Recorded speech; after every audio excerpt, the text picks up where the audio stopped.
Imagine acordar um dia e descobrir que tudo ao seu redor não passa de uma simulação. Sua casa, seu trabalho, suas memórias, apenas códigos dentro de um sistema inteligente. Parece ficção científica? Foi exatamente essa a pergunta que o filme Matrix, lançado em 1999, lançou ao mundo. Uma ideia que antes parecia absurda, hoje está sendo levada cada vez mais a sério por cientistas, filósofos e até bilionários da tecnologia. Mas e se não for só um filme? E se aquela sensação de déjà vu, de que o mundo está estranho demais para ser natural, for na verdade uma falha no sistema? Prepare-se para embarcar em uma jornada que vai desafiar tudo o que você acredita ser real. Neste vídeo, vamos mergulhar nas teorias mais provocativas da atualidade, com base em ciência, filosofia e história, para tentar responder a uma pergunta que inquieta gerações. A Matrix é real?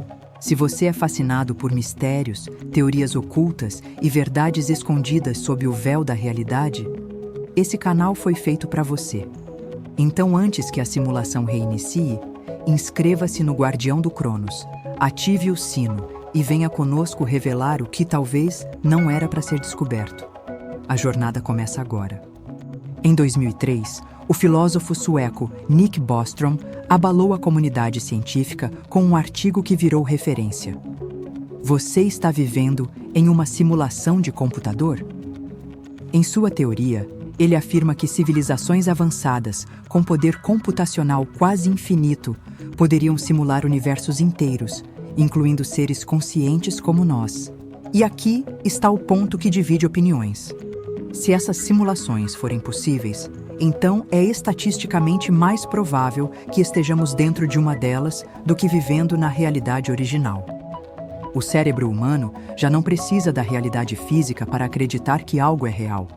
Videogames, realidade virtual e inteligência artificial estão evoluindo a tal ponto que em poucas décadas será difícil distinguir o real do digital. Se nós já conseguimos criar experiências imersivas em pequena escala, imagine o que uma civilização milhões de anos à nossa frente poderia fazer. Eles poderiam simular galáxias inteiras, ou um planeta como o nosso. E muitos cientistas estão começando a levar isso a sério. O físico Neil deGrasse Tyson disse que há uma chance bastante alta de estarmos numa simulação. Elon Musk vai além. Afirma que as chances de estarmos vivendo na realidade base são de 1 em bilhões. Se o próprio universo opera com leis lógicas, previsíveis e matemáticas, será que estamos diante de um código-fonte? Um programa rodando desde o início dos tempos? Se estamos vivendo em uma simulação, então algo precisa dar errado de vez em quando. E é exatamente isso que muitos pesquisadores apontam como os glitches da realidade. Situações estranhas, coincidências impossíveis, eventos que se repetem como se fossem loops de um programa mal escrito. Quem nunca teve aquela sensação de já ter vivido uma cena exatamente igual? O déjà vu pode ser mais do que um bug do cérebro. Talvez seja um erro no sistema. Mas não são só sensações. Um dos experimentos mais intrigantes da física moderna é o da dupla fenda. Quando partículas são observadas, elas se comportam de um jeito. Quando ninguém está olhando, elas se comportam de outro. Isso levanta uma questão. Será que a realidade só se forma quando há uma consciência observando? Seria esse um indício de que o sistema só renderiza o necessário, como fazem os jogos para economizar recursos? Além disso, o universo parece operar com uma precisão quase impossível. As leis da física são tão exatas, tão finamente ajustadas, que se qualquer valor fosse alterado por uma fração mínima, a vida como conhecemos não existiria. É o que chamam de ajuste fino do universo. Isso poderia ser obra do acaso, ou o resultado de um sistema intencionalmente programado, com parâmetros cuidadosamente calibrados. Outro ponto estranho. O universo parece matemático demais. Tudo pode ser descrito por equações, desde a rotação dos planetas até o crescimento das folhas em uma árvore. Por que a realidade física segue padrões tão perfeitos, como se fosse regida por uma linguagem de código? Alan Turing, o pai da computação, dizia que tudo pode ser reduzido a dados binários. Talvez o universo seja, no fim das contas, uma gigantesca sequência de 0 e 1. E por fim, há as evidências do cotidiano. Pessoas relatando sincronicidades incomuns, decisões que parecem guiadas por uma força invisível, ou vidas inteiras mudando por conta de um detalhe mínimo. O acaso pode explicar algumas coisas, mas quando o improvável se torna constante, começamos a nos perguntar: estamos realmente no controle ou apenas seguimos um roteiro pré-definido? Muito antes da criação de computadores ou do conceito de realidade simulada, já existiam filósofos que questionavam a natureza do mundo ao nosso redor. Um dos exemplos mais conhecidos vem de Platão, no seu famoso Mito da Caverna. Nele, o filósofo descreve homens acorrentados desde o nascimento, vendo apenas sombras projetadas na parede, e acreditando que aquilo era o mundo real. A caverna, nesse contexto, seria uma simulação rudimentar, e a libertação, o despertar para a verdade. Outro paralelo poderoso vem do hinduísmo, com o conceito de Maya, a grande ilusão. Segundo essa visão milenar, o mundo material não é real em sua essência. Ele é uma camada ilusória que oculta a verdade superior. A alma, chamada de Atman, está presa nesse jogo ilusório de experiências sensoriais, e só através da iluminação se pode romper esse véu. Soa familiar? É a mesma lógica que inspira o despertar de Neo em Matrix. No budismo, a ideia de que o mundo é impermanente e ilusório também reforça essa tese. A realidade é uma construção mental, moldada por nossas percepções. E essas percepções podem ser manipuladas. Isso nos leva à questão: se culturas milenares já diziam que vivemos em uma ilusão, será que elas estavam apontando, de forma simbólica, para uma verdade tecnológica que só agora estamos começando a entender? Curiosamente, os povos antigos não viam essa ilusão como algo puramente negativo. Maia, por exemplo, também era a deusa da criação, o que sugere que o mundo simulado é uma oportunidade de aprendizado, de evolução espiritual. Isso ecoa com teorias modernas que dizem que a simulação pode ser um teste, um ambiente de aprendizado ou mesmo uma prisão pedagógica, criada por consciências superiores. Hoje, ao olharmos para tecnologias como realidade virtual, metaverso e inteligência artificial, percebemos que a linha entre realidade e simulação nunca foi tão tênue. E talvez, só talvez, aqueles que nos antecederam sabiam de algo que estamos apenas começando a redescobrir. O véu da ilusão pode ser antigo, mas os olhos que tentam enxergar através dele nunca deixaram de existir. Se estivermos mesmo vivendo em uma simulação, surge uma pergunta inevitável: qual o papel da consciência nesse sistema? Seríamos apenas personagens programados, reagindo a estímulos, ou há algo em nós que escapa ao controle da máquina? A ciência ainda não sabe exatamente o que é a consciência, mas há indícios de que ela não seja apenas um subproduto do cérebro, e sim algo mais profundo, talvez até externo à realidade física. Experimentos como o da dupla fenda mostram que o simples ato de observar altera o comportamento das partículas. Isso levanta uma hipótese ousada. Será que a realidade só existe quando é observada? Se sim, isso nos coloca em uma posição poderosa, como se a consciência fosse o motor que ativa e colapsa a simulação, como um jogador que liga um videogame e gera tudo ao redor conforme olha. A física quântica, nesse ponto, se torna quase mística. Há teorias que sugerem que a mente pode estar conectada a um campo de informação maior, uma espécie de rede que transcende espaço e tempo. Isso explicaria fenômenos como intuições fortes, sincronicidades e até experiências de quase morte, onde pessoas relatam ver a realidade por trás do véu. E se a consciência for justamente o elo entre o avatar e quem está controlando o jogo? E aqui entra a inteligência artificial.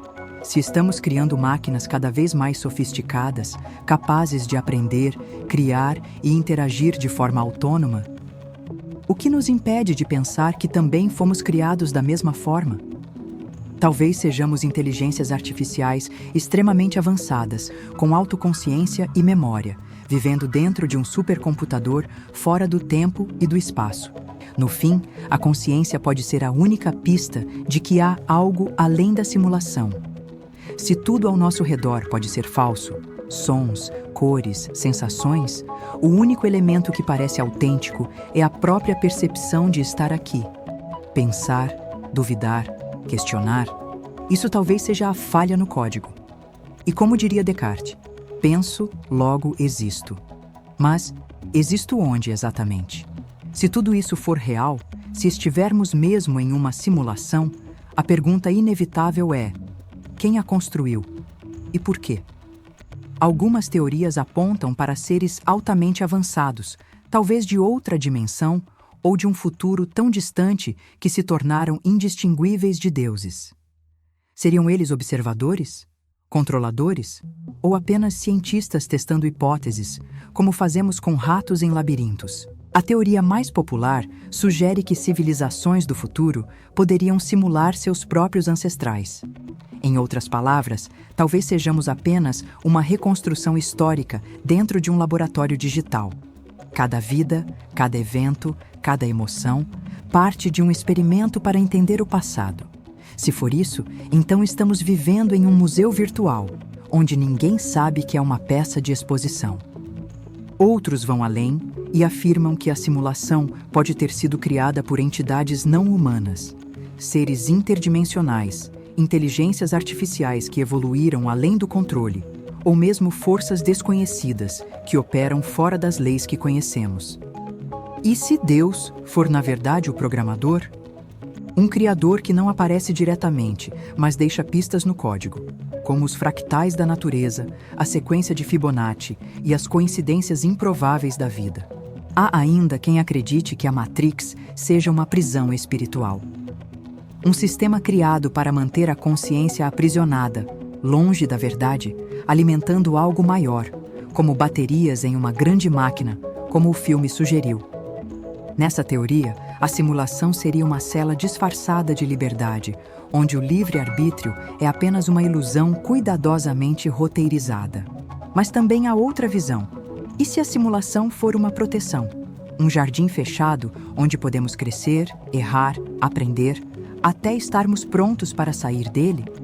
Nesse caso, os criadores não seriam algoz, mas mentores. A Matrix não como inimiga, mas como professora. A questão é, estamos aqui por castigo ou por aprendizado? E talvez a resposta dependa de como escolhemos jogar o jogo. Imagine por um momento que tudo o que falamos aqui seja real, que sua vida, suas memórias, suas decisões, tudo seja parte de uma simulação. O que isso mudaria? Para muitos, isso seria aterrador, mas para outros, seria libertador. Porque se a realidade for um código, ela pode ser decifrada. Se for um sistema, ela pode ser hackeada. E se for um jogo, talvez exista uma forma de vencer. E se os sinais sempre estiveram por aí? As coincidências, os pressentimentos, os momentos de clareza profunda, como se algo estivesse tentando nos acordar. Talvez os grandes mestres espirituais do passado tenham sido os primeiros a romper o código. Buda, Jesus, Krishna, todos falavam sobre despertar, sobre transcender a ilusão. Eles não estavam falando de religião, estavam ensinando a sair da Matrix. Mas se a simulação é real, por que alguns percebem e outros não? Talvez a Matrix se proteja de quem tenta desvendá-la. Talvez os ruídos, o caos, as distrações do mundo moderno não sejam acidentes, mas mecanismos para manter você olhando para fora e nunca para dentro. Porque é no silêncio, no vazio, na dúvida, que o sistema começa a falhar. O mais importante é entender que, real ou simulado, a experiência existe. Você sente, pensa, sofre e ama. Isso não pode ser descartado. Então a grande questão não é apenas a Matrix é real, mas sim, o que você vai fazer com essa informação? Vai voltar à rotina como se nada tivesse acontecido? Ou vai questionar tudo, buscar mais, explorar as brechas no código? Porque talvez, só talvez, o simples ato de duvidar já seja o primeiro passo para acordar. E se você chegou até aqui, é porque algo dentro de você já começou a despertar. E se for verdade? Bem-vindo ao início da sua jornada.